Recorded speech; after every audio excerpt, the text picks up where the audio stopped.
പ്രിയപ്പെട്ട കുട്ടികളെ, ഫോക്കസ് ഏരിയയിൽ രണ്ടാമത്തെ chapter rights in the Indian constitution. Focus ഏരിയയിൽ നമുക്ക് പഠിക്കാനുള്ളത് fundamental rights in the Indian കോൺസ്റ്റിറ്റ്യൂഷനാണ്. ഇന്ത്യൻ ഭരണഘടനയിൽ പറഞ്ഞിരിക്കുന്ന മൗലിക അവകാശങ്ങൾ ഏതെല്ലാമാണ്, അതിനെ സംബന്ധിച്ച് മാത്രമാണ് നമുക്ക് ഫോക്കസ് ഏരിയയിൽ പഠിക്കുവാനുള്ളത്. അപ്പോൾ അവിടെ ഈ ഫണ്ടമെൻ്റൽ റൈറ്റ്സിനെ പറ്റി നമ്മൾ എഴുതുമ്പം ആദ്യം ഒരു സ്വാഭാവികമായിട്ട് ചോദ്യം ഉണ്ടാകും, what is fundamental rights? Fundamental right എന്ന് പറഞ്ഞാൽ എന്താണ്? അല്ല, മൗലിക അവകാശങ്ങൾ എന്ന് പറഞ്ഞാൽ എന്താണ്? Fundamental rights are the rights guaranteed by the constitution. നമ്മളുടെ ഭരണഘടന ഇന്ത്യയിലെ പൗരന്മാർക്ക് ഉറപ്പ് നൽകുന്ന അവകാശങ്ങളാണ് മൗലിക അവകാശങ്ങൾ എന്ന് പറയുന്നത്. മൗലിക അവകാശങ്ങൾ കൂടാതെ നമുക്ക് ലീഗൽ റൈറ്റ്സ് ഉണ്ട്, നിയമപരമായ അവകാശങ്ങൾ നമുക്കുണ്ട്. ഈ ലീഗൽ റൈറ്റ്സ് എന്ന് പറഞ്ഞാൽ എന്താണ്? What is meant by legal rights? Legal rights are the rights prepared by the state legislature or the parliament. സംസ്ഥാന നിയമസഭകളോ പാർലമെൻറ്റോ പാസ്സാക്കുന്ന നിയമങ്ങളെ നമുക്ക് ലീഗൽ റൈറ്റ്സ് എന്ന് പറയാം. അപ്പം what is the difference between fundamental rights and legal rights? ഈ legal റൈറ്റ്സും fundamental റൈറ്റ്സും തമ്മിലുള്ള വ്യത്യാസം എന്താണ്? At any time the government can cancel legal rights, but the government have no right to cancel fundamental rights. അപ്പോൾ ഏത് സമയത്തും ഗവൺമെൻറ്റിന് ലീഗൽ റൈറ്റ്സ് അല്ലെങ്കിൽ സംസ്ഥാന നിയമസഭകളോ പാർലമെൻറ്റോ പാസ്സാക്കിയ നിയമങ്ങൾ ഗവൺമെൻറ്റിന് വേണമെങ്കിൽ റദ്ദ് ചെയ്യാം. പക്ഷേ മൗലിക അവകാശങ്ങൾ ഒരിക്കലും അങ്ങനെ ചെയ്യാൻ പാടില്ല എന്നാണ് ഇത് രണ്ടും തമ്മിലുള്ള വ്യത്യാസം. അപ്പം ഫണ്ടമെൻ്റൽ റൈറ്റ്സിനെ സംബന്ധിച്ച് പ്രധാനമായിട്ടും എക്സാമിനേഷൻ ചോദിക്കുന്ന എസ് ആണ്. എസ് ചോദിക്കുമ്പോൾ ആദ്യം വാട്ട് ഈസ് ഫണ്ടമെൻ്റൽ റൈറ്റ്സ് എന്ന് എഴുതണം. അതിനുശേഷം ഈ ഫണ്ടമെൻ്റൽ റൈറ്റ്സും ലീഗൽ റൈറ്റ്സും തമ്മിലുള്ള വ്യത്യാസം എന്താണെന്നുള്ളത് സൂചിപ്പിക്കുന്നതും നല്ലതാണ്. അതുപോലെ തന്നെ നമ്മുടെ ഭരണഘടനയുടെ പാർട്ട് 3 മൂന്നാം ഭാഗത്താണ് മൗലിക അവകാശങ്ങൾ രേഖപ്പെടുത്തിയിരിക്കുന്നത്. മൗലിക അവകാശങ്ങൾ എന്ന് പറയുന്നത് ആർട്ടിക്കിൾ 14 to 31 വരെ, ആർട്ടിക്കിൾ 14 to 32 വരെയാണ് മൗലിക അവകാശം. 31 അല്ല 32, ആർട്ടിക്കിൾ 32 വരെയാണ് മൗലിക അവകാശങ്ങൾ ഇന്ത്യൻ ഭരണഘടനയിൽ കൊടുത്തിരിക്കുന്നത്. അപ്പോൾ മൗലിക അവകാശങ്ങളെ പറ്റി പഠിക്കുമ്പോഴത്തേക്കിനും മൗലിക അവകാശങ്ങൾ പ്രധാനമായും എത്രയെണ്ണമാണ്, ഏതൊക്കെയാണ് നമ്മുടെ മൗലിക അവകാശങ്ങൾ എന്ന് ചോദിക്കുമ്പോൾ നമുക്കതിനെ 6 തരത്തിൽ വേർതിരിക്കാം. Number 1, right to equality. Article 14 to 18 deals with right to equality. അപ്പോൾ സമത്വത്തിനുള്ള അവകാശമാണ് ആർട്ടിക്കിൾ 14 മുതൽ 18 വരെ ഉള്ള ഭാഗത്ത് പറയുന്നത്. അവിടെ ഇനി ഓരോന്ന് ആർട്ടിക്കിൾ സഹിതം നിങ്ങൾ പഠിച്ചെഴുതിയാൽ ഏറ്റവും നല്ലതാണ്. Article 14, equality before law and equal protection of laws. നിയമത്തിന് മുമ്പിൽ എല്ലാവരും തുല്യരാണ്. ആർട്ടിക്കിൾ 14 അനുസരിച്ച് നിയമത്തിന് മുമ്പിൽ എല്ലാവരും തുല്യരാണ്. Article 15, prohibition of discrimination on ground of religion, race, caste, sex or place of birth. According to article 15, prohibit all kinds of discrimination. എല്ലാ തരത്തിലുള്ള വിവേചനങ്ങളെയും ആർട്ടിക്കിൾ 15 നിരോധിച്ചിരിക്കുന്നു എന്ന് പറയുന്നത്. ജാതിയുടെ പേരിൽ, വർഗത്തിൻ്റെ പേരിൽ, വർണ്ണത്തിൻ്റെ പേരിൽ, ഏതെങ്കിലും ഒരു ജന്മസ്ഥലത്തിൻ്റെ പേരിൽ, ലിംഗത്തിൻ്റെ പേരിലെല്ലാമുള്ള എല്ലാ വിവേചനങ്ങളെയും ഇന്ത്യൻ ഭരണഘടന പ്രൊഹിബിറ്റ് ചെയ്തിരിക്കുന്നു, നിരോധിച്ചിരിക്കുന്നു എന്നുള്ളതാണ് ആർട്ടിക്കിൾ 15 പറയുന്നത്. ആർട്ടിക്കിൾ 16 വരുമ്പോൾ equality of opportunity in matters of public employment. Article 16 deals with equality of opportunity in matters of public employment. അവസര സമത്വം എല്ലാവർക്കും നൽകുന്ന വകുപ്പാണ് ആർട്ടിക്കിൾ 16 എന്ന് പറയുന്നത്. Article 17, abolition of untouchability and prohibition of its practice. അതാണ് അയിത്തം നിരോധിക്കുന്നതിനോടൊപ്പം അത് തുടരുന്നത് അവസാനിപ്പിക്കണമെന്നും ഭരണഘടന അനുശാസിക്കുന്നു. Article 18, abolition of titles except military and academic. Military ബഹുമതികളും അക്കാദമിക്കാരുടെ ബഹുമതികളും ഒഴിച്ചുള്ള ബാക്കി എല്ലാ ബഹുമതികളും നിരോധിച്ചിരിക്കുന്നതാണ്. ബ്രിട്ടീഷുകാരുടെ കാലഘട്ടത്തിൽ സർ പദവി ഇന്ത്യക്കാർക്ക് നൽകിയിട്ടുണ്ട്. അപ്പോൾ അത്തരത്തിലുള്ള സർ പദവി, അത്തരത്തിലുള്ള പദവികളെല്ലാം ഇന്ത്യൻ ഭരണഘടന നിരോധിച്ചിരിക്കുന്നത്. അപ്പോൾ ആർട്ടിക്കിൾ 14 to 18 എന്ന് പറയുന്നത് റൈറ്റ് ടു ഈക്വാലിറ്റിയാണ്, സമത്വത്തിനുള്ള അവകാശം. അത് എഴുതുമ്പോൾ ആർട്ടിക്കിൾ 14, 15, 16, 17, 18 ഓരോ ആർട്ടിക്കിൾ എടുത്തെടുത്തിട്ട് കൃത്യമായി എഴുതാൻ ശ്രദ്ധിക്കണം. ഇനിയും റൈറ്റ് ടു ഫ്രീഡമാണ് അടുത്ത നമ്മുടെ ഫണ്ടമെൻ്റൽ റൈറ്റ്സ്, സ്വാതന്ത്ര്യത്തിനുള്ള അവകാശമാണ്. Right to freedom article 19 to 22. Article 19 to 22 deals with right to freedom. സ്വാതന്ത്ര്യത്തിനുള്ള അവകാശമാണ് ആർട്ടിക്കിൾ 19 മുതൽ 22 വരെയുള്ള ഭാഗത്ത് കൊടുത്തിരിക്കേണ്ടത്. അവിടെ ആർട്ടിക്കിൾ 19ൽ 6 തരത്തിലുള്ള സ്വാതന്ത്ര്യത്തെ പറ്റി പറയുന്നുണ്ട്. 6 ക്ലാസിക്കൽ ഫ്രീഡംസ് എന്നാണത് അറിയപ്പെടുന്നത്. അവിടെ protection of 6 rights regarding freedom of speech and expression. ആദ്യത്തെ freedom of speech and expression ആണ്. നമുക്ക് അഭിപ്രായം പറയാനുള്ള സ്വാതന്ത്ര്യമുണ്ട്. രണ്ടാമത്തേത് പീസ്ഫുൾ അസംബ്ലി, സമാധാനപരമായി സംഘം ചേരുന്നതിനുള്ള അവകാശമുണ്ട്. മൂന്നാമത്തേത് ടു ഫോം അസോസിയേഷൻസ്, സംഘടനകൾ രൂപീകരിക്കുന്നതിനുള്ള സ്വാതന്ത്ര്യമുണ്ട്. നാലാമത്തേത് to move anywhere in India, ഇന്ത്യയിൽ എവിടെയും സഞ്ചരിക്കുന്നതിനുള്ള അവകാശമുണ്ട്. അഞ്ചാമത്തേത് to settle anywhere in India, ഇന്ത്യയിൽ എവിടെയും താമസിക്കുന്നതിനുള്ള അവകാശമുണ്ട്. ആറാമത്തേത് ടു പ്രാക്ടീസ് എനി പ്രൊഫഷൻ, നമുക്കിഷ്ടമുള്ള പ്രൊഫഷൻ തിരഞ്ഞെടുക്കുന്നതിനുള്ള അവകാശമുണ്ട്. ഇതെല്ലാം 6 ക്ലാസിക്കൽ ഫ്രീഡത്തിൽ വരുന്നത്. ഈ 6 തരത്തിലുള്ള സ്വാതന്ത്ര്യം ഇന്ത്യയിലെ എല്ലാ പൗരന്മാർക്കും ഉണ്ട് എന്ന് നമ്മളുടെ ഭരണഘടനയിൽ വളരെ വ്യക്തമായി സൂചിപ്പിക്കുന്നുണ്ട്. അടുത്ത വരുമ്പോഴത്തെ ഇപ്പോൾ പറഞ്ഞതെല്ലാം ആർട്ടിക്കിൾ 19 ഉൾപ്പെടുന്ന കാര്യമാണ് പറഞ്ഞത്, ആർട്ടിക്കിൾ 19. ഇനി ആർട്ടിക്കിൾ 20 വരുമ്പോഴത്തേക്കിനും ആർട്ടിക്കിൾ 20 പറയുന്നത് protection in respect of conviction for offences എന്ന് പറഞ്ഞാൽ കുറ്റകൃത്യങ്ങൾക്കുള്ള അന്യായമായ ശിക്ഷകൾക്കെതിരെയുള്ള സംരക്ഷണം നമ്മുടെ ഭരണഘടന നൽകുന്നുണ്ട്. അതായത് കുറ്റം ചെയ്തവരെ ഏതെങ്കിലും വിധത്തിൽ സംരക്ഷിക്കാൻ ഇന്ത്യ ഭരണഘടന പറയുന്നുണ്ടോ എന്നുള്ളൊരു ചോദ്യം വളരെ പ്രസക്തമാണ്. അപ്പോൾ കുറ്റം ചെയ്തവരാണെങ്കിൽ പോലും അന്യായമായി അവരെ ശിക്ഷിക്കുന്നതിൽ നിന്ന് ഭരണഘടന സംരക്ഷണം നൽകുന്നു എന്നാണ് സൂചിപ്പിക്കുന്നത്. അപ്പോൾ കുറ്റം ആരോപിക്കുന്ന ആൾ കുറ്റവാളി ആയിരിക്കണം എന്നില്ല, കുറ്റം തെളിഞ്ഞെങ്കിൽ മാത്രമേ അയാൾ കുറ്റവാളിയായി എന്ന് പറയുവാൻ കഴിയുകയുള്ളൂ. അതാണ് ആർട്ടിക്കിൾ 20 പറയുന്നത്, protection in respect of conviction for offences. അപ്പോൾ 20-ാം വകുപ്പിൽ പറയുന്ന ചില പ്രധാനപ്പെട്ട കാര്യങ്ങളുണ്ട്. കുറ്റം നടന്ന സമയത്ത് നിലവിലുള്ള നിയമപ്രകാരം മാത്രമേ കുറ്റക്കാരനെ ശിക്ഷിക്കാൻ പാടുള്ളൂ, മുൻകാല പ്രാബല്യത്തിൽ ശിക്ഷിക്കാൻ പാടില്ല എന്ന് പറയുന്നു. ഇനി കുറ്റം ചെയ്ത അവസരത്തിൽ നിലവിലുള്ള നിയമം അനുസരിച്ച് മാത്രമേ ശിക്ഷ നൽകാവുള്ളൂ, കൂടുതലായി ഒരു ശിക്ഷ നൽകാൻ പാടില്ല എന്ന് പറയുന്നു. ഇനി ഒരു കുറ്റത്തിന് ഒരു പ്രാവശ്യത്തിൽ കൂടുതൽ ആരും ശിക്ഷിക്കാൻ പാടില്ല എന്ന് ഭരണഘടന വ്യവസ്ഥ ചെയ്യുന്നുണ്ട്. മറ്റൊരു പ്രധാനപ്പെട്ട കാര്യം, കുറ്റം ആരോപിക്കപ്പെട്ട വ്യക്തിയെ അയാൾക്കെതിരായ സാക്ഷിയാകാൻ നിർബന്ധിക്കാൻ പാടില്ല എന്നും പ്രധാനമായിട്ടും ഭരണഘടനയുടെ ആർട്ടിക്കിൾ 20 സൂചിപ്പിക്കുന്നുണ്ട്. അത് വളരെ വിശദമായി നിങ്ങൾ അത് എഴുതുമ്പോഴത്തേക്കിനും എഴുതാൻ ശ്രദ്ധിക്കണം. ഇനി ആർട്ടിക്കിൾ 21 വരുമ്പോൾ protection of life and personal ലിബർട്ടിയാണ്, വ്യക്തി സ്വാതന്ത്ര്യത്തിനും ജീവിക്കുവാനുള്ള അവകാശം. അതാണ് ആർട്ടിക്കിൾ 21 കൃത്യമായി പറയുന്നത്. സ്വാതന്ത്ര്യത്തിനുള്ള അവകാശങ്ങളിൽ ഏറ്റവും പ്രധാനപ്പെട്ട വകുപ്പാണ് ആർട്ടിക്കിൾ 21 എന്ന് പറയുന്നത്. കാരണം ജീവിക്കാനുള്ള സ്വാതന്ത്ര്യം, ജീവിച്ചെങ്കിൽ മാത്രമേ നമുക്ക് മറ്റ് അവകാശങ്ങളുള്ളല്ലോ. അപ്പോൾ ജീവിക്കാനുള്ള സ്വാതന്ത്ര്യമാണ് ഏറ്റവും പ്രധാനപ്പെട്ട ഒരു അവകാശം, മൗലിക അവകാശങ്ങളിൽ ഏറ്റവും പ്രധാനപ്പെട്ട അവകാശം എന്ന് പറയുന്നത്. അതുകൊണ്ട് തന്നെയാണ് ഒരാളെ അറസ്റ്റ് ചെയ്യുന്നതിനോ ജയിലടയ്ക്കുന്നതിനോ ഒക്കെ ഒത്തിരി നിയമങ്ങൾ, പ്രത്യേകമായിട്ടുള്ള നിർദ്ദേശങ്ങൾ ഒക്കെ സുപ്രീം കോടതി പുറപ്പെടുവിച്ചിട്ടുണ്ട്. അപ്പം ജീവിക്കാനുള്ള അവകാശം ഏറ്റവും പ്രധാനപ്പെട്ടതാണ്. അതുകൊണ്ട് അന്യായമായി ആരെയും ശിക്ഷിക്കാൻ പാടില്ല എന്നുള്ളതും വളരെ പ്രധാനപ്പെട്ട കാര്യമാണ്. ഇനി right to elementary education, article 21A. Article 21A പിന്നീട് കൂട്ടിച്ചേർത്ത ഒരു അവകാശമാണ്. അത് അനുസരിച്ച് റൈറ്റ് ടു എലമെൻ്ററി എഡ്യൂക്കേഷൻ എന്ന് പറയുന്നത് എല്ലാവർക്കും വിദ്യാഭ്യാസം നിർബന്ധിതമാക്കുന്നതിന് വേണ്ടിയിട്ടുള്ള ഒരു മൗലിക അവകാശമായിട്ടാണ് ആർട്ടിക്കിൾ 21A വരുന്നത്. റൈറ്റ് ടു എഡ്യൂക്കേഷൻ എന്ന് പറയുന്നത് വിദ്യാഭ്യാസത്തിനുള്ള അവകാശം എന്ന് പറയുന്നത്. ആർട്ടിക്കിൾ 22 വരുമ്പോഴത്തേക്കിനും protection against arrest and detention in certain cases എന്ന് പറയുന്നത്. ആർട്ടിക്കിൾ 22 വകുപ്പ് 22ാമത്തെ വകുപ്പിൽ പറയുന്നത് അങ്ങനെയാണ്. 22ാമത്തെ വകുപ്പിലാണ് കൃത്യമായിട്ടും പറയുന്നത്.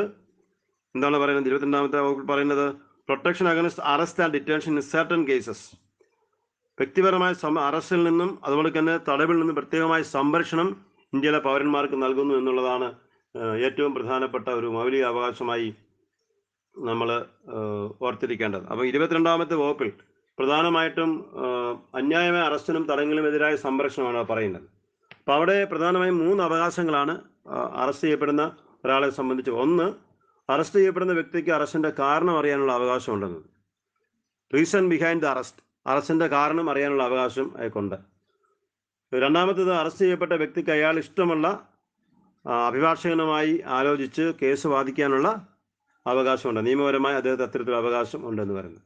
അതുപോലെ തന്നെ കസ്റ്റഡിയിൽ എടുത്ത ഒരാളെ വിതിൻ 24 hours 24 മണിക്കൂറിനകം മജിസ്ട്രേറ്റ് മുൻപിൽ ഹാജരാക്കണമെന്നും ഈ 22-ാം വകുപ്പിൽ വളരെ കൃത്യമായി ഭരണഘടനയുടെ ഈ വകുപ്പിൽ സൂചിപ്പിക്കുന്നുണ്ട്. അപ്പം അന്യായമായി ഒരാളെ അറസ്റ്റ് ചെയ്യുകയോ അന്യായമായി തടവിൽ വെക്കുകയോ ചെയ്യുന്നതിനെതിരായിട്ടുള്ള ഒരു സംരക്ഷണം എന്ന നിലയിലും 22-ാമത്തെ വകുപ്പിനെ നമുക്ക് കാണേണ്ടതായിട്ടുണ്ട്. അപ്പോൾ ഇവിടെ ഭരണഘടനാപരമായി പ്രിവെൻറ്റീവ് ഡിറ്റൻഷനെ പറ്റി ഇവിടെ പറയുന്നുണ്ട്. വിചാരണ കൂടാതെ ആരെയും തടവിൽ വെക്കാവുന്ന വകുപ്പാണ് പ്രിവെൻറ്റീവ് ഡിറ്റൻഷൻ, കരുതൽ തടവ് എന്ന് പറയുന്നത്. രാഷ്ട്രത്തിൻ്റെ സുരക്ഷിതത്വം, അതുപോലെ തന്നെ ലോ ആൻഡ് ഓർഡർ, ക്രമസമാധാനം, അതുപോലെ തന്നെ അവശ്യ സാധനങ്ങളുടെ വിതരണവും സേവനവും സംബന്ധിച്ച നടപടി, അത്തരം കാര്യങ്ങളിലൊക്കെ വേണമെങ്കിൽ അത്തരം കാര്യത്തിൻ്റെ അടിസ്ഥാനത്തിൽ വേണമെങ്കിൽ ഒരാളെ ഏത് സമയത്തും അറസ്റ്റ് ചെയ്യാനും വിചാരണ കൂടാതെ തടവിൽ വെക്കാനുമുള്ള അവകാശം അല്ല അധികാരം ഭരണഘടനാപരമായി ഇവിടെ നൽകുന്നുണ്ട്. Right to freedom article 19 to 22 നമ്മൾ എഴുതുമ്പോൾ ഇതെല്ലാം വിശദമായി എഴുതാൻ ശ്രദ്ധിക്കണം. മൂന്നാമത്തെ വരുന്നത് റൈറ്റ് അഗൈൻസ്റ്റ് എക്സ്പ്ലോയിറ്റേഷൻ ആണ്. Article 23 to 24. ആർട്ടിക്കിൾ 23 പറയുന്നത് prohibition of traffic in human beings and forced labour. Article 23 പറയുന്ന സുപ്രധാനമായിട്ടുള്ള കാര്യമാണ്. അതായത് മനുഷ്യനെ വിൽപ്പന ചരക്കാക്കുവാനും അടിമയാക്കുന്നതും നിർബന്ധിതമായി തൊഴിലെടുപ്പിക്കുന്നതും ഭരണഘടനയുടെ 23-ാം വകുപ്പ് നിരോധിച്ചിരിക്കുന്നു. Prohibition of traffic in human beings and forced labour, അതാണ് കൃത്യമായിട്ട് സൂചിപ്പിക്കുന്നത്. മനുഷ്യനെ വിൽപ്പന ചരക്കാക്കുന്നതും അടിമയാക്കുന്നതും നിർബന്ധിതമായി തൊഴിലെടുപ്പിക്കുന്നതും 23-ാമത്തെ വകുപ്പ് നിരോധിച്ചിരിക്കുന്നു. 24-ാമത്തെ വകുപ്പ് article 24 prohibition of employment of children in factories etcetera. 14 വയസ്സിന് താഴെയുള്ള കുട്ടികളെ ഫാക്ടറികളിലോ ഖനികളിലോ അപകട സാധ്യതയുള്ള മറ്റ് തൊഴിലുകളോ ഏർപ്പെടുന്നത് ഭരണഘടനയുടെ 24-ാം വകുപ്പ് നിരോധിക്കുന്നു എന്ന് പറയുന്നത്. അപ്പം ആർട്ടിക്കിൾ നമ്മളിവിടെ പറഞ്ഞ ആർട്ടിക്കിൾ 23 24 റൈറ്റ് അഗൈൻസ്റ്റ് എക്സ്പ്ലോയിറ്റേഷനാണ്, ചൂഷണത്തിനെതിരായിട്ടുള്ള അവകാശങ്ങളാണ്. 4-ാമത്തെ ഫണ്ടമെന്റൽ റൈറ്റ്സ് വരുന്നത് റൈറ്റ് ടു ഫ്രീഡം ഓഫ് റിലിജിയനാണ്, മതസ്വാതന്ത്ര്യത്തിനുള്ള അവകാശമാണ് ഇവിടെ കൃത്യമായി സൂചിപ്പിക്കുന്നത്. ആർട്ടിക്കിൾ 25 to 28 വരെയുള്ള വകുപ്പുകളിൽ മതസ്വാതന്ത്ര്യത്തിനുള്ള അവകാശങ്ങളെ സംബന്ധിച്ചാണ് പറയുന്നത്. Freedom of conscience and free profession, practice and propagation of religion. Article 25 deals freedom of conscience and free profession, practice and propagation of religion എന്ന് പറയുന്നത്. എന്ന് പറഞ്ഞാൽ ഇഷ്ടമുള്ള മതം സ്വീകരിക്കുന്നതിനും പ്രചരിപ്പിക്കുന്നതിനുമുള്ള സ്വാതന്ത്ര്യം ഇന്ത്യയിൽ എല്ലാവർക്കും ഉണ്ട് എന്ന് കൃത്യമായി സൂചിപ്പിക്കും. മതസ്വാതന്ത്ര്യത്തിനുള്ള അവകാശമാണ് അവിടെ സൂചിപ്പിക്കുന്നത്. ആർട്ടിക്കിൾ 26 വരുമ്പോഴത്തേക്കിനും freedom to manage religious affairs എന്ന് പറയുന്നത്. Freedom to manage religious affairs, മതപരമായ കാര്യങ്ങൾ മാനേജ് ചെയ്യുന്നതിന് നടത്തുന്നതിനുള്ള അവകാശം ആർട്ടിക്കിൾ 26 പറയുന്നു. ആർട്ടിക്കിൾ 27 വരുമ്പോഴത്തേക്കിനും freedom from payment of taxes for promotion of any religion എന്ന് പറയുന്നത്. അതായത് മതപരിപാലനത്തിനും പ്രോത്സാഹനത്തിനും വിനിയോഗിക്കുന്ന പണം നികുതിയിൽ നിന്ന് ഒഴിവാക്കിയിരിക്കുന്നു എന്നുള്ളതാണ് ആർട്ടിക്കിൾ 27 കൃത്യമായി സൂചിപ്പിക്കുന്നത്. ആർട്ടിക്കിൾ 28 വരുമ്പോൾ freedom from attending religious instruction or worship in certain educational institutions എന്ന് പറയുന്നത്. ഇപ്പം ഗവൺമെൻറ്റിൻ്റെ ഉടമസ്ഥതയിലും ഉത്തരവാദിത്തത്തിലുമുള്ള വിദ്യാഭ്യാസ സ്ഥാപനങ്ങളിൽ മതബോധനം പാടില്ല. അതേസമയം മതപരമായ മതസ്ഥാപനങ്ങൾ നടത്തുന്ന വിദ്യാഭ്യാസ സ്ഥാപനങ്ങളിൽ അവർക്ക് മതബോധനം നടത്താൻ കഴിയുമെന്ന് പറയുന്നുണ്ട്. പക്ഷേ ഇവിടെ ആർട്ടിക്കിൾ 28 കൃത്യമായി സൂചിപ്പിക്കുന്നത് ഗവൺമെൻറ്റിൻ്റെ ഉടമസ്ഥതയിലും ഉത്തരവാദിത്തത്തിലുമുള്ള വിദ്യാഭ്യാസ സ്ഥാപനങ്ങളിൽ മതബോധനം പാടില്ല എന്ന് പറഞ്ഞാൽ എയ്ഡഡ് സ്കൂളുകളിൽ ശരിക്കും മതബോധനം അത്തരം മേഖലകളിൽ പാടില്ല എന്നുള്ളത് കൃത്യമായി. കാരണം അവിടെ ഗവൺമെൻറ്റിൻ്റെ ഉടമസ്ഥതയിലും ഉത്തരവാദിത്തമുള്ള വിദ്യാഭ്യാസ സ്ഥാപനങ്ങൾ മതബോധനം പാടില്ല എന്ന് പറയുന്നു. അപ്പോൾ അത് കുറച്ചുകൂടെ കൃത്യമായി നാം ശ്രദ്ധിക്കേണ്ടതായിട്ടുള്ള ഒരു കാര്യമാണ്. ഇനി cultural and educational right article 29 to 30. Cultural and educational right എന്ന് പറയും സാംസ്കാരിക വിദ്യാഭ്യാസപരമായിട്ടുള്ള അവകാശങ്ങളെ സംബന്ധിച്ചാണ് ആർട്ടിക്കിൾ 29 to 30 പറയുന്നത്. അപ്പോൾ അവിടെ protection of language, script and culture of minorities, മതന്യൂനപക്ഷങ്ങളുടെ സംസ്കാരവും അവരുടെ ഭാഷയും ഒക്കെ സംരക്ഷിക്കുന്നതിന് വേണ്ടിയിട്ട് അവരുടെ ഭാഷ, ലിപി, സംസ്കാരം എന്നിവ സംരക്ഷിക്കുന്നതിന് വേണ്ടിയിട്ടുള്ള അവകാശമാണ് ആർട്ടിക്കിൾ 29 പറയുന്നത്. ആർട്ടിക്കിൾ 30 പറയുന്നത് right of minorities to establish and administer education institutions എന്ന് പറയുന്നു. ന്യൂനപക്ഷങ്ങൾക്ക് സ്വന്തമായ വിദ്യാഭ്യാസ സ്ഥാപനങ്ങൾ സ്ഥാപിക്കുന്നതിനും അത് നടത്തുന്നതിനുമുള്ള അവകാശമുണ്ട്. അപ്പം ന്യൂനപക്ഷങ്ങളുടെ കൃത്യമായ അവകാശം നൽകുന്ന വകുപ്പാണ് ആർട്ടിക്കിൾ 30 എന്ന്. 29ഉം 30ഉം അത്തരത്തിലുള്ള മൗലിക അവകാശം നൽകുന്ന വകുപ്പാണ്. ആർട്ടിക്കിൾ 31 എന്ന് പറയുന്നത് റൈറ്റ് ടു പ്രോപ്പർട്ടി ആയിരുന്നു, മൗലിക അവകാശമായിരുന്നു. ആ മൗലിക അവകാശം ഭരണഘടനയിൽ നിന്നും ഡിലീറ്റ് ചെയ്തു. ഇപ്പോൾ അത് നമ്മുടെ മൗലിക അവകാശമല്ല, നമ്മുടെ ഒരു ലീഗൽ റൈറ്റ് മാത്രമാണ്. ആർട്ടിക്കിൾ 32 പറയുന്നത് റൈറ്റ് ടു കോൺസ്റ്റിറ്റ്യൂഷണൽ റെമഡീസ് ആണ്, ഭരണഘടനാപരമായിട്ടുള്ള പരിഹാര മാർഗങ്ങളെ സംബന്ധിച്ചാണ് അവിടെ പറയുന്നത്. അതായത് if there is any violation of fundamental rights anybody can approach the court. ആരുടെയെങ്കിലും മൗലിക അവകാശങ്ങൾ ലംഘിക്കപ്പെട്ടെന്നാൽ അവർക്ക് ആരെ സമീപിക്കാം? കോടതിയെ സമീപിക്കാം. അതാണ് റൈറ്റ് ടു കോൺസ്റ്റിറ്റ്യൂഷണൽ റെമഡീസ് എന്ന് പറയുന്നത്, ഭരണഘടനയുടെ 32ാമത്തെ വകുപ്പ് എന്ന് പറയുന്നത്. അപ്പം ഭരണഘടനയുടെ ആർട്ടിക്കിൾ 14 to 32 വരെയുള്ള വകുപ്പുകളിലെ മൗലിക അവകാശങ്ങളെ സംബന്ധിച്ചാണ് നമ്മൾ പറഞ്ഞത്. ഇനിയും ഏതെങ്കിലും ഒരു പൗരൻ്റെ മൗലിക അവകാശം ലംഘിച്ചെന്നാൽ അവർക്ക് കോടതിയെ സമീപിക്കുന്നതിന് വേണ്ടിയിട്ട് ചില റിട്ടുകൾ ഉപയോഗിക്കാൻ പറ്റും. അവരുടെ മൗലിക അവകാശ സംരക്ഷണത്തിന് വേണ്ടിയിട്ട് റിട്ടുകൾ ഉപയോഗിക്കാം. അങ്ങനെ ഉപയോഗിക്കുന്ന റിട്ടുകളിൽ ഏറ്റവും പ്രധാനപ്പെട്ടതാണ് ഹേബിയസ് കോർപ്പസ് എന്ന് പറയും. Habeas corpus means have to the body എന്നാണ് അർത്ഥം. നിയമവിരുദ്ധമായി ആരെയെങ്കിലും തടവിൽ വെച്ചിട്ടുണ്ടെങ്കിൽ അവരെ റിലീസ് ചെയ്യുന്നതിനുള്ള, അവരെ മോചിപ്പിക്കുന്നതിനുള്ള റിട്ടാണ് ഹേബിയസ് കോർപ്പസ് എന്ന് പറയുന്നത്. രണ്ടാമത്തേത് മാൻഡമസ്. മാൻഡമസ് എന്ന് പറഞ്ഞാൽ വി കമാൻഡ് എന്നാണ് അർത്ഥം. അതായത് ഏതെങ്കിലും ഒരു ഗവൺമെൻറ് ഉദ്യോഗസ്ഥൻ അദ്ദേഹം ചെയ്യേണ്ട കാര്യം, നിയമപരമായി ചെയ്യേണ്ട കാര്യം ചെയ്യുന്നില്ലെങ്കിൽ അത് ചെയ്യാൻ അദ്ദേഹത്തെ പ്രേരിപ്പിക്കുന്നതിന് വേണ്ടി കോടതിയെ സമീപിക്കാൻ പറ്റുന്ന റിട്ടാണ് മാൻഡമസ് എന്ന് പറയുന്നത്.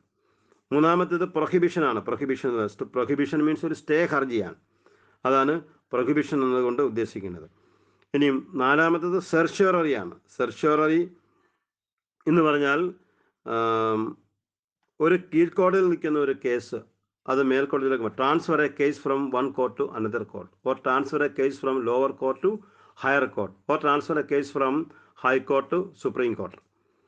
ഏതെങ്കിലും ഒരു കോടതിയിൽ നിന്നും വേറൊരു കോടതിയിലേക്ക് ഒരു കേസ് മാറ്റുന്നതിനെയാണ് അതിനു വേണ്ടിയിട്ട് ഉപയോഗിക്കുന്ന റിട്ടിനെയാണ് സെർഷ്യോററി എന്ന് പറയുന്നത്. ഇനിയും കോ വാറണ്ടോ എന്ന് പറഞ്ഞാൽ എന്ത് അധികാരം കൊണ്ട് എന്നർത്ഥമുള്ള, അതായത് അർഹതയില്ലാത്ത ഒരാൾ ഒരു സ്ഥാനത്തിരിക്കുന്നു, അങ്ങനെ ഇരിക്കുന്ന ഒരാളെ ആ സ്ഥാനത്ത് നിന്ന് പുറത്താക്കുന്നതിന് വേണ്ടി ഉപയോഗിക്കാവുന്ന റിട്ടാണ് കോ വാറണ്ടോ എന്ന് പറയുന്ന റിട്ട്. അപ്പോൾ ഈ റിട്ടുകൾ, ഈ പ്രധാനപ്പെട്ട habeas corpus, mandamus, prohibition, certiorari and co warranto, ഈ 5 പ്രധാനപ്പെട്ട റിട്ടുകൾ, ഇത് ഏറ്റവും പ്രധാനപ്പെട്ട റിട്ടുകളാണ് നമ്മളുടെ ഭരണഘടനയെ സംബന്ധിച്ച്. Fundamental rights in the Indian constitution എന്ന് പറയുമ്പോൾ നമ്മളിപ്പോൾ പറഞ്ഞ ഫണ്ടമെൻ്റൽ റൈറ്റ്സ് എല്ലാം എഴുതണം. അതിൻ്റെ കൂട്ടത്തിൽ നമ്മൾ ഈ റിട്ടുകളെ സംബന്ധിച്ചും കൂടെ ഉള്ള കാര്യങ്ങൾ അതിൻ്റെ അകത്ത് കൃത്യമായി സൂചിപ്പിക്കണം. എത്രയുമായി കഴിയുമ്പോഴത്തേക്കിനും നമുക്ക് ഫണ്ടമെൻ്റൽ റൈറ്റ്സ് എന്ന് പറയുന്ന ഒരു എസ്സേ വളരെ പൂർണ്ണമായി നമുക്ക് അവിടെ ഉപയോഗപ്പെടുത്താൻ കഴിയും. ഇനി fundamental rights directive principles of state പോളിസീസും അത് തമ്മിലുള്ള വ്യത്യാസം. ഫണ്ടമെൻ്റൽ റൈറ്റ്സും directive principles of state policy, നിർദ്ദേശ തത്വങ്ങളും തമ്മിൽ ഒത്തിരി വ്യത്യാസങ്ങളുണ്ട്. Directive principles of state policies are some guidelines for the government. They may or may not implement these policies. അപ്പം നിർദ്ദേശക തത്വങ്ങൾ എന്ന് പറയുന്നത് ഗവൺമെൻറ്റിന് നടപ്പാക്കുകയോ നടപ്പാക്കാതിരിക്കുകയോ ചെയ്യാം. അത് നടപ്പാക്കുന്നില്ല എന്ന് പറഞ്ഞുകൊണ്ട് നമുക്ക് കോടതി ഒരിക്കലും സമീപിക്കാൻ പറ്റത്തില്ല. പക്ഷേ ഫണ്ടമെൻ്റൽ റൈറ്റ്സ് വയലേഷൻ ഉണ്ടായെന്നാൽ കൃത്യമായി നമുക്ക് കോടതിയെ സമീപിക്കാൻ കഴിയും എന്നുള്ളതാണ് ഇത് രണ്ടും തമ്മിലുള്ള ഏറ്റവും പ്രധാനപ്പെട്ട വ്യത്യാസം എന്ന് പറയുന്നത്. അതായത് fundamental rights are justiciable, but direct principles of state policy are not justiciable. Fundamental rights എന്ന് പറയുന്നത് ജസ്റ്റിസബിൾ ആണ്, അതിനെ നീതീകരിക്കാൻ പറ്റുന്ന, ന്യായീകരിക്കാൻ പറ്റുന്നവയാണ്, കോടതിയെ സമീപിക്കാൻ പറ്റുന്നവയാണ്. പക്ഷേ നിർദ്ദേശതത്വങ്ങൾ നമുക്ക് കോടതിയെ സമീപിച്ച് ഒരിക്കലും നടപ്പിലാക്കാൻ പറ്റുന്ന കാര്യങ്ങളല്ല. അതാണ് ഇത് രണ്ടും തമ്മിലുള്ള ഏറ്റവും പ്രധാനപ്പെട്ട ഒരു വ്യത്യാസമെന്ന് നമ്മൾ ഓർത്തിരിക്കേണ്ടത്. അപ്പം നമ്മളുടെ സെക്കൻഡ് ചാപ്റ്ററിൽ rights in the Indian constitution എന്ന് പറയുന്ന ചാപ്റ്ററിൽ fundamental rights in the Indian constitution എന്ന ഭാഗത്ത് നമ്മൾ ഫണ്ടമെൻ്റൽ റൈറ്റ്സ് എന്താണെന്ന് നമ്മൾ പറഞ്ഞു. ഫണ്ടമെൻ്റൽ റൈറ്റ്സും ലീഗൽ റൈറ്റ്സും തമ്മിലുള്ള വ്യത്യാസം പറഞ്ഞു. ഏതെല്ലാം തരത്തിലുള്ള ഫണ്ടമെൻ്റൽ റൈറ്റ്സുകളുണ്ട്, അത് ഏതൊക്കെ ആർട്ടിക്കിളാണ്? ആർട്ടിക്കിൾ 14 to 32, ആർട്ടിക്കിൾ 14 മുതൽ 32 വരെയുള്ള ഓരോ കൃത്യമായ ആർട്ടിക്കിൾ സഹിതം നമ്മളതിനെ സംബന്ധിച്ച് പറഞ്ഞു. ഫണ്ടമെൻ്റൽ റൈറ്റ്സ് വയലേഷൻ ഉണ്ടായിരുന്നാൽ ആ വയലേഷൻ ഭാഗമായി നമുക്ക് കോടതിയെ സമീപിക്കാൻ പറ്റുന്ന റിട്ടുകളെ സംബന്ധിച്ച് നമ്മൾ പറഞ്ഞു. ഫണ്ടമെൻ്റൽ റൈറ്റ്സും directive principles of state policy തമ്മിലുള്ള പ്രധാനപ്പെട്ട വ്യത്യാസങ്ങൾ നമ്മൾ സൂചിപ്പിച്ചു. ഇത്തരം കാര്യങ്ങളാണ് പ്രധാനമായിട്ടും നമുക്ക് ഈ രണ്ടാമത്തെ ചാപ്റ്ററിനകത്ത് പഠിക്കാനുള്ളത്. ഇത്തരം കാര്യങ്ങൾ മാത്രം ഈ ഫോക്കസ് ഏരിയയിൽ നമ്മൾ പഠിച്ചാൽ മതിയാവും. ഈ ഭാഗങ്ങൾ നന്നായി പഠിച്ച് എഴുതാൻ നിങ്ങൾക്ക് കഴിയട്ടെ എന്ന് ആശംസിക്കുന്നു. Thank you.